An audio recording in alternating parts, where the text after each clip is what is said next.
Here's 5 reasons why your house is not selling. First, it's probably overpriced. This might seem obvious, but it's not. Most realtors don't actually know how to properly comp a property and get the value of the property. Your realtor probably gave you an overinflated value of what they think your house is worth.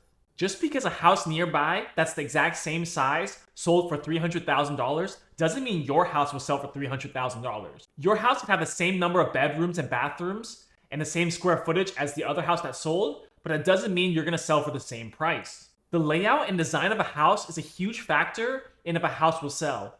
Take a look at your property and see if there's any inefficient space or wasted dead space that's taking up square footage. Just because you have 2,000 square feet in your home, 300 of it might be unusable space, just dead space in the house. Those won't help you get the highest value for your property. And unfortunately, for those issues, there's nothing you can really do about it. The best thing you can do is drop the price. Also, your house could just be located on a main busy street. This is very undesirable for buyers, and it's nothing you can control. So if that's the case, a price drop might be the only way to get your house sold. Another item you might have overlooked is the school district your house is zoned for. There's a lot of places where on the border between cities that one house might be zoned for the school district in the city next door, even though their address is a different city. School district zoning doesn't follow city zoning. So just be careful to check that, because if a school district next door has much worse schools than the school district that the house is in, that could really lower the value of the property. School districts are probably one of the biggest driving factors for home prices. As you can see, there are a lot of small, minor details that you may not realize can affect the price of your home. At the end of the day, the market will dictate how much your house is worth. It's not what you think it's worth. It's not what your realtor thinks it's worth. It's what the market is willing to pay. And at the end of the day, price will solve all issues. It's just a matter of how low of a price to overcome the issue. That's why I put price as the first thing to look at if your house is not selling. This brings me to my second point: location, location, location. You hear this phrase all the time in real estate.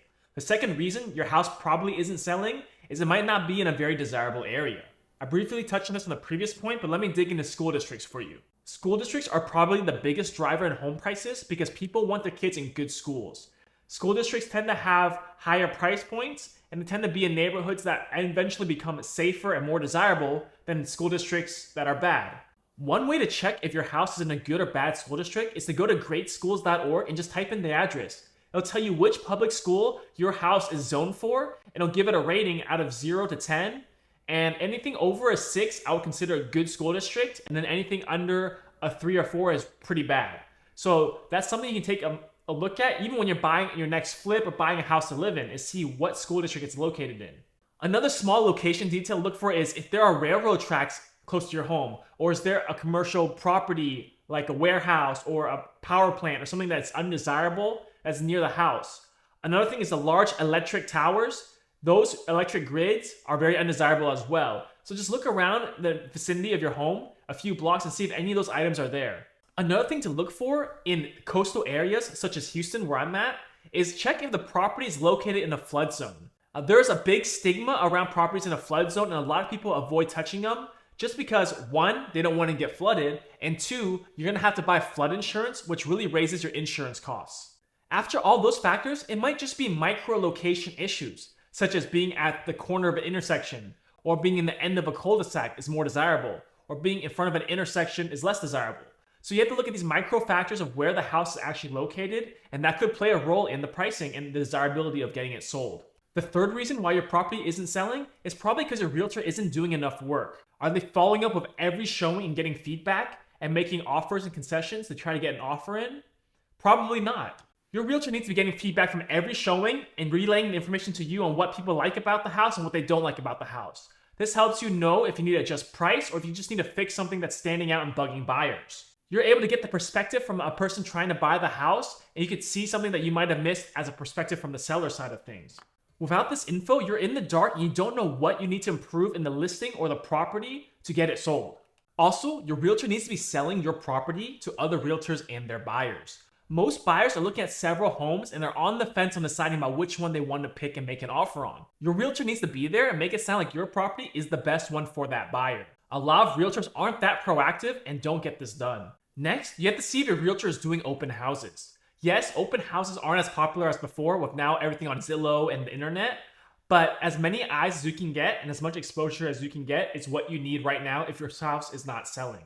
And lastly, is your realtor active on social media? In today's world, all eyes and attention are on social media. Your realtor needs to be posting everything about your property on all forms of social media.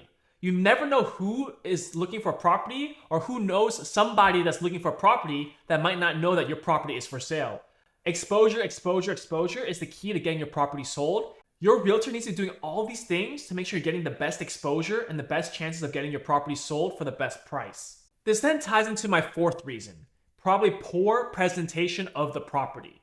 What I mean by this is the house staged? A lot of times staging can make a huge difference in whether or not a property seems desirable to a buyer walking through the property. This is extra important if you have a weird layout or some dead space in the point that I mentioned before. This actually happened to me. I had a house that was in a great area and it was fully renovated, very nice, but there was this dead space between the living room and the kitchen and dining area that you couldn't really put anything. Otherwise it would block doors to a bedroom or a bathroom. However, with some creative staging, we were able to utilize that portion and create a semi-open office with a desk and a chair, and that really helped give buyers an idea of how they could use the space, because otherwise they would have not known what to do with the dead space. The next item on presentation is that curb appeal. Yes, kitchens and bathrooms are what make the house sell and what get you the most value, but curb appeal is super important for that first impression. When a potential buyer is coming to look at the house, the curb appeal is the first thing they'll see when they pull up, and that could set the whole tone and mood for the rest of the showing. And let me tell you, landscaping is not cheap. I always budget several $1,000s to landscape a property that I flip or renovate because I know how important it is for it to be done right. And another presentation mistake that I still see people do to this day is not paying the money for professional photography. Professional photography is a must for your listing. A photographer for real estate will run anywhere from $150 to $500+, just depending on if you add other stuff like aerial footage, drone videos, stuff like that. But at the minimum, please get professional photos for the listing. That's the thing that will capture people's attention when they start searching online, that will eventually draw them to your property. If you don't even have nice photos, they won't even go to your property to look at, and you can lose out a potential buyer. The reason you need a professional photographer is for the equipment. A DSLR camera is going to give you a high quality image that a cell phone just can't. There's also ultra wide angle lenses that can capture the entire room. And with a DSLR camera, you can take HDR photos by bracketing different exposures. What an HDR photo is basically when you take a picture of a room with a lot of windows, either the windows will be so bright and blown out that it looks just white, or the living room will be so dark that you only see what's outside the window. However, with HDR photos, they can take photos at different exposures, one very dark to see what's outside the window, and then one very bright to see what's inside the room, and then blend them together so you get the best of both worlds. That's what gives it the pop and that wow look when you're looking at professional real estate photos. And a smaller thing for presentation that most people overlook is the actual listing description itself. Those words and text that the realtor puts to describe a property might seem insignificant because photos do a lot of the talking, but it can really help paint a picture and paint an idea in the buyer's head that can help them imagine them living there and wanting to buy that house. So although it is a small detail, pay attention to the listing details and make sure it creates a desirable feel about your property. And the fifth reason why your property might not be selling is maybe it's just because your market is not hot. At the end of the day, no matter what real estate cycle we are in, some markets are going to be hot and some markets are going to be cold. You can't control that. The only thing you can do is to make sure you buy in markets that are growing. Things to look for in a market is there job growth? Is there population growth? How is the median household income of that specific neighborhood? So these are all small things to look at and macro trends that will affect whether or not your location is a good or desirable location or not. So you don't want to get caught up in a cold market because properties will sit longer and it'll be a buyer's market. Talk to local realtors, and not just realtors, talk to investors as well. Get their insight on the market or whatever market you're looking to buy and flip properties in, or the market you're currently in, and see if it's just a cold market right now or if it's a hot market. So I hope these tips helped. If you want more, subscribe to the channel and we'll see you next time.